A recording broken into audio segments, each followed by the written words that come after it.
आज हमारे साथ एक किताब भी है, अभी अभी किताब ये आई है, we are the champions 40 iconic moments in Indian sports. 40 जो सबसे बेहतरीन मोमेंट्स इंडियन स्पोर्ट्स के, आज़ादी के बाद के, उनका पूरा लेखा जोखा है और आप दोनों ने मिलकर इस किताब को लिखा है। सबसे पहले तो थैंक यू इसे डॉक्यूमेंट करने के लिए। हाँ, थैंक यू आपको भी, क्योंकि आपने इस काबिल समझा कि ये डॉक्यूमेंट रखना पड़ेगा, आपको पढ़ना पड़ेगा, लाइब्रेरी में या घर पे रखें। सो बहुत बहुत धन्यवाद। अक्षय, आपसे मैं शुरुआत करना चाहूँगा क्योंकि हमें पता चला कि आपने भी इसमें खूब ऊर्जा लगाई है, समय लगाया है और आपका एक योगदान, मेजर कंट्रीब्यूशन भी रहा है। तो 40 कैसे आइकनिक मोमेंट्स जो हैं वो चुनने का जो आइडिया था वो कहाँ से आया कि 40 ही क्यों, 30 क्यों नहीं या 50 क्यों नहीं? जी, सबसे पहले थैंक यू केशव जी, आपको और प्लेटफॉर्म आज तक रेडियो को कि ये प्लेटफॉर्म हमें दिया कि हम अपनी किताब के बारे में बात कर सकें। 40 मूमेंट ये सबसे ये फादर पब्लिशर्स के साथ ऑलरेडी बात कर रहे थे कि ऐसी किताब जो पुराने मोमेंट्स जो भूल गए हैं हम, बहुत ख़ास मोमेंट्स अलग अलग स्पोर्ट से, सिर्फ मतलब ऑब्वियसली क्रिकेट इंडिया में बहुत बड़ा स्पोर्ट है, वो तो मोमेंट्स कवर होंगे ही होंगे, बट उसके अलावा बहुत सारे मोमेंट्स हैं जो आज का जनरेशन, इवन मेरे को खुद को भी सच बताएं तो याद भी नहीं है और शायद मैंने देखे भी नहीं है, पढ़े भी नहीं थे। इस किताब के ज़रिए वो मेरे को रिसर्च करने को मिला और उसके बारे में लिखने को मिला, तो वो आइडिया था 40 मोमेंट्स कैप्चर करने का।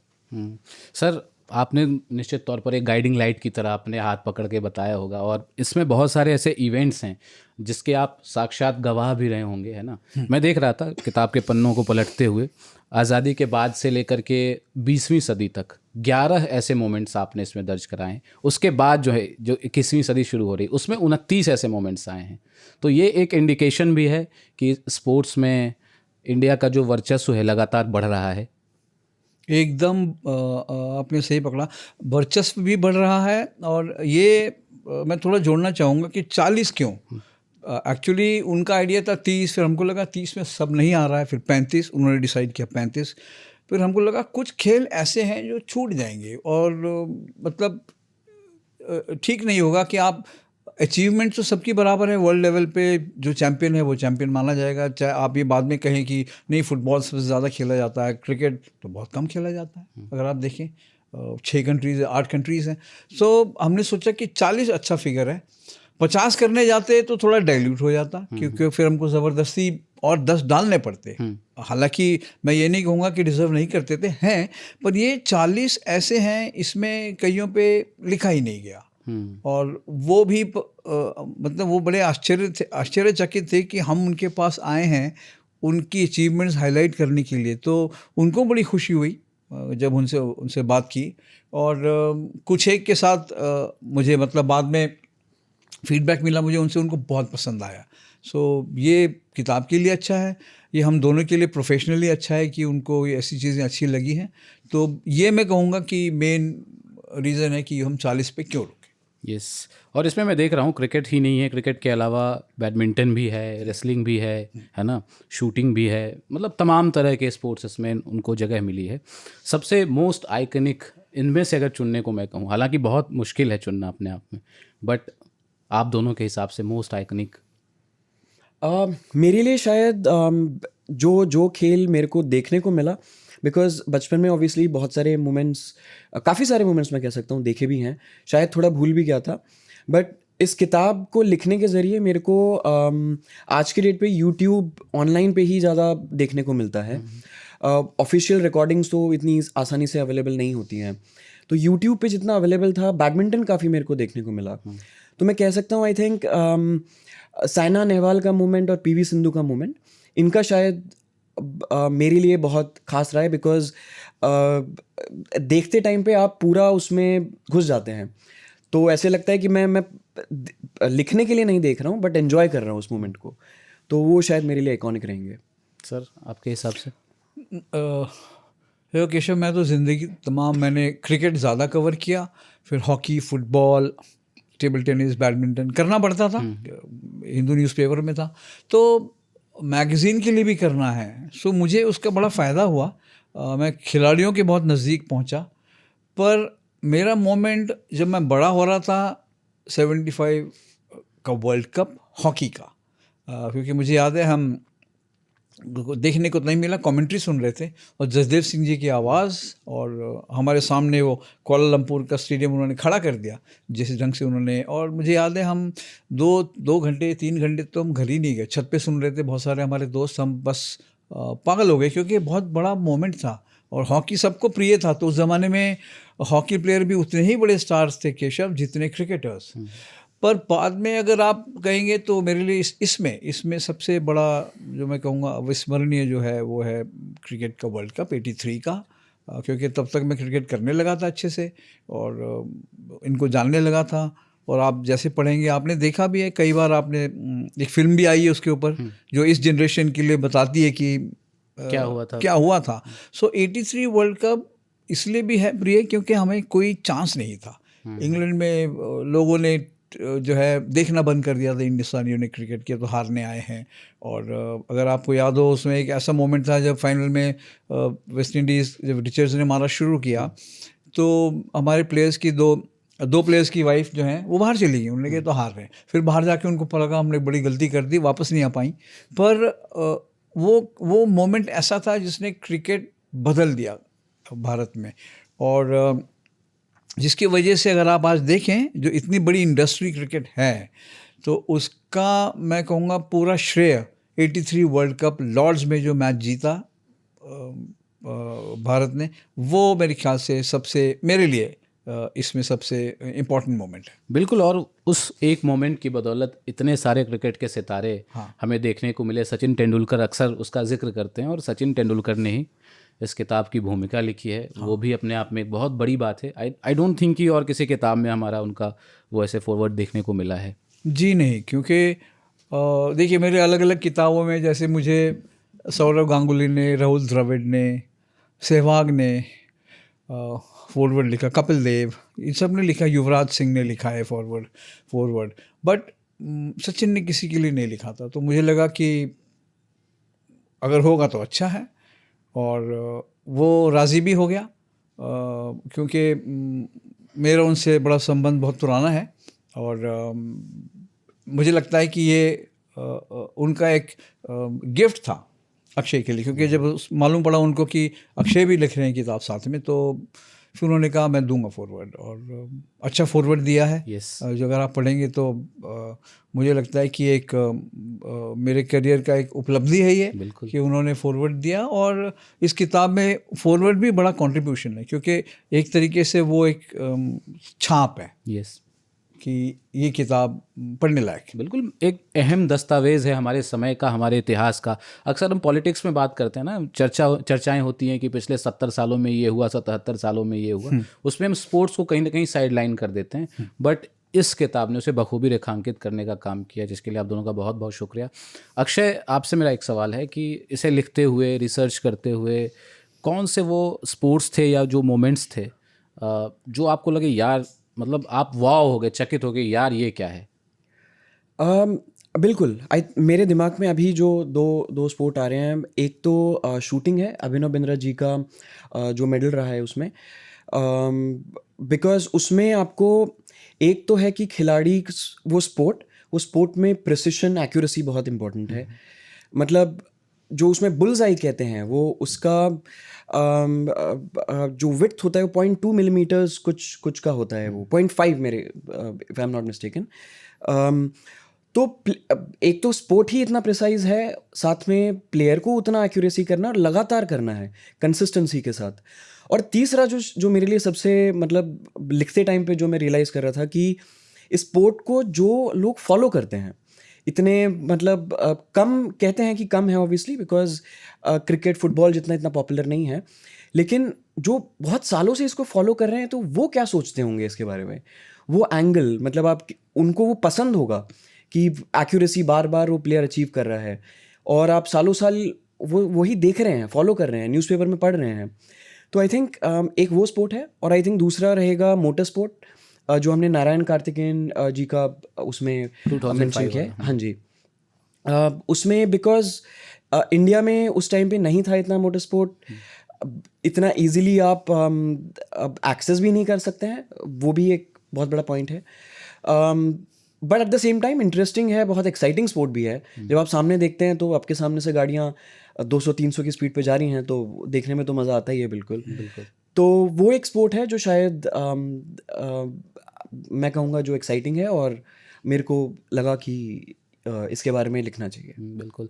अभिनव बिंद्रा का उन्होंने जिक्र किया। हाल फिलहाल के सालों में हमने नीरज चोपड़ा को देखा कि एक मतलब एथलीट के तौर पर इंडिया को वर्ल्ड मैप पे उन्होंने स्थापित करने का काम किया है। लेकिन आज की जो पीढ़ी है, हालांकि मैं भी बहुत ज़्यादा पुराना नहीं हूँ, बट अभिनव बिंद्रा स्ट्राइक करते हैं 2008 बीजिंग ओलंपिक्स, कितना बड़ा अचीवमेंट था। अगर मतलब तुलना करना वाजिब नहीं होगा, बट फिर भी एक मतलब न्यूट्रल पर्सपेक्टिव से देखा जाए, पहला इवेंट, पहला गोल्ड था इंडिविजुअल, आप देखें। और जैसे आप पढ़ेंगे अभिनव सेल्फ मेड, उन्होंने खुद मेहनत करी, शूटिंग को कोई ज़्यादा तवज्जो नहीं। हालांकि थे पहले हमारे पास रणधीर सिंह जी थे, करनी सिंह जी थे, जो शूटिंग में जिन्होंने सक्सेस मिला था जिनको, बट अभिनव बिंद्रा को बैक करने वाले कोई नहीं थे। उनके पिताजी ने उनको सपोर्ट किया, और उनकी मेहनत आप मत भूलिए, क्योंकि कितने महीनों वो घर से दूर रहते थे, कोई ट्रेनिंग करते थे, और जब समय आया तो उन्होंने अपने पूरा निचोड़ जो था ट्रेनिंग का वो शूटिंग में निकाल दिया, उस मोमेंट में निकाल दिया। और मुझे याद है हम साथी 4-5 से हमारे दफ्तर में हम ऐसे जैसे कहते हैं कि खुशी मना रहे थे, जैसे कि 5 साल के बच्चे को चॉकलेट का डब्बा मिल गया बहुत बड़ा। और हमने कभी सोचा नहीं था अपने जीवन में हम एक इंडिविजुअल गोल्ड जीत पाएंगे, देख पाएंगे कोई जीतते हुए भारतीय को। उन्होंने जीता। और नीरज का भी आप देखिए, ऐसा स्पोर्ट जो लोगों को पता ही नहीं था ये क्या होता है, जेवलिन क्या होता है।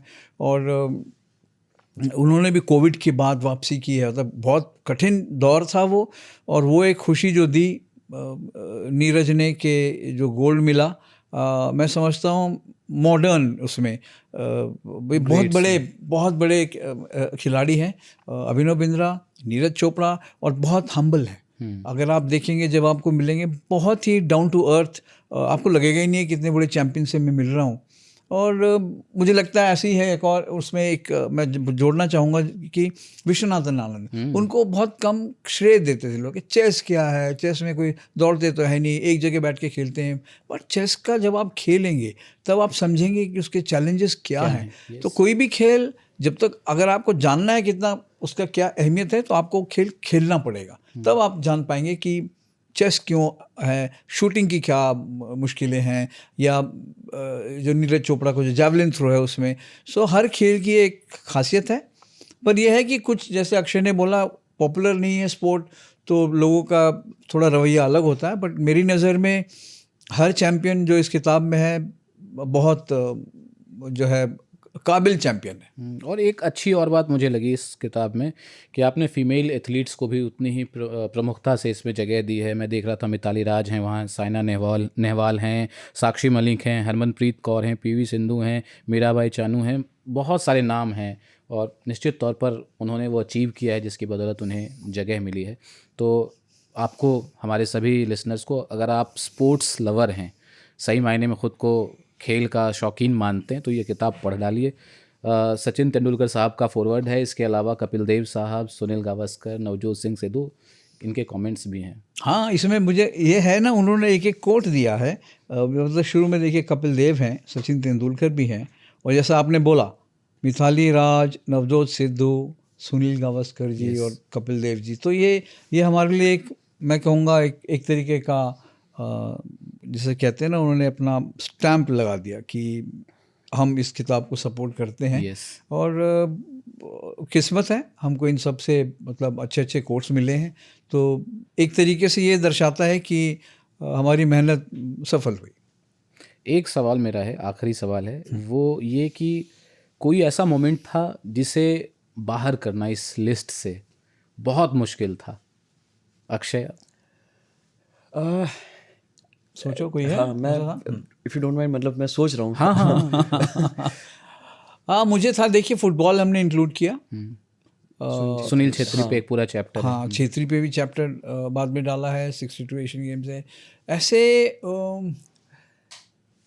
एक है गोपीचंद। हाँ, गोपीचंद इसमें नहीं फिगर करते हैं, क्योंकि वो हमारी पहली किताब जो थी उसमें फीचर है। हाँ उसमें पूरा, हाँ नेटफ्लिक्स में पूरा चैप्टर है। और गोपीचंद के मतलब मैं क्या बोलूँ, उनका एक ज़बरदस्त करियर है, खिलाड़ी, कोच, सेलेक्टर, एडमिनिस्ट्रेटर, और खेल को ऊपर लाए। जब मुझे याद है जब वो जीते थे बैडमिंटन ऑल इंग्लैंड, तो तब भी फुटबॉल बैडमिंटन जो है 2 पैराग्राफ 3 पैराग्राफ छपा करता था। उनसे पहले प्रकाश पादुकोणे थे। पर गोपीचंद के आने के बाद उन्होंने मतलब वही जैसे कहते हैं ना, कपिल देव जी ने की टीम ने क्रिकेट का रूप बदल दिया। उन्होंने हल्के हल्के अपना अस्तित्व जो है कायम किया उसमें, खेल में, बैडमिंटन में, और उनका बहुत बड़ा योगदान है। वो एक हम डिबेट करते रह गए कि अब उनको निकालते तो किसको, उनको रखते तो किसको निकालते। मतलब आप इसमें देखिए कि आपको लगता है कोई ऐसा खिलाड़ी जो डिजर्व नहीं करता था इसमें? बिल्कुल नहीं, बिल्कुल नहीं। मतलब बहुत माथापच्ची करनी पड़ी होगी बहुत। कि 40 जो नाम है कैसे इनको सेलेक्ट करना है, कैसे रखना है। प्रकाश पादुकोण का आपने जिक्र किया तो मेरे मन में एक सवाल और आ गया है कि प्रकाश पादुकोण ने जीता, ऑल इंग्लैंड बैडमिंटन चैंपियनशिप जीती थी, जो गोपीचंद ने भी बाद में जीती। बट क्या ये इतना बड़ा मोमेंट था जो हम इसको इसमें रख सकें? बिल्कुल बहुत बड़ा मोमेंट था प्रकाश जी का, प्रकाश पादुकोणे का। बिकॉज तब तक अगर आप देखें एशियन लेवल पे दिनेश खन्ना जी जीते थे 65 में एशियन टाइटल, और नंदू नाटेकर जी जो बिल्कुल जादूगर, गोयल साहब जो मतलब सुरेश गोयल जो वो भी क्या उनके बारे में कहा जाता था जादूगर बैडमिंटन कोर्ट पे, और उनको हम देख नहीं पाए पर उनका सुना हर एक से। सो पादुकोणे को हम देखते थे। और मैं अपना जल्दी से बता दूंगा कि वो जब प्रैक्टिस करते थे इंदिरा गांधी स्टेडियम में, तो मैं चला जाता था देखने। तो बड़ी उनसे जान पहचान हो गई थी। आप यकीन करेंगे किसी कोई लगता ही नहीं था कि आदमी प्रैक्टिस कर रहा है। उनका जब कोर्ट मूवमेंट था उसका कोई आवाज़ ही नहीं था, और अपना अकेले करते थे, सामने 2 प्लेयर रख लेते थे, उनका धप धप धप आवाज़ आता था बहुत। पर प्रकाश जब घूमते थे, कोर्ट कवर करते थे, लाइक मतलब लगता था कि है ये आदमी में कुछ है, और एकदम आर्टिस्टिक तो है ही, बहुत स्टाइलिश। और फिर वही बात जो मैंने बाकियों की बहुत हम्बल आदमी, बहुत हम्बल। हम जब मिलने जाता था तो गेट तक मुझे छोड़ने बाहर आ रहे हैं, मैं बोलता नहीं मैं चला जाऊँगा। मतलब मैं इसलिए बता रहा हूँ कि चैम्पियन लोग ऐसे थे कि मतलब कितना वैल्यू देते थे जो आपसे मिलना है उसको, और अपने फैंस को। प्रकाश पादुकोणे तो कितने देर खड़े होके साइन कर रहे हैं। जैसे सचिन को मैंने देखा 1 घंटा बैठा रहा है, साइन कर रहे हैं। सो वो लोग अलग थे, पर वो मोमेंट तो बहुत बड़ा था।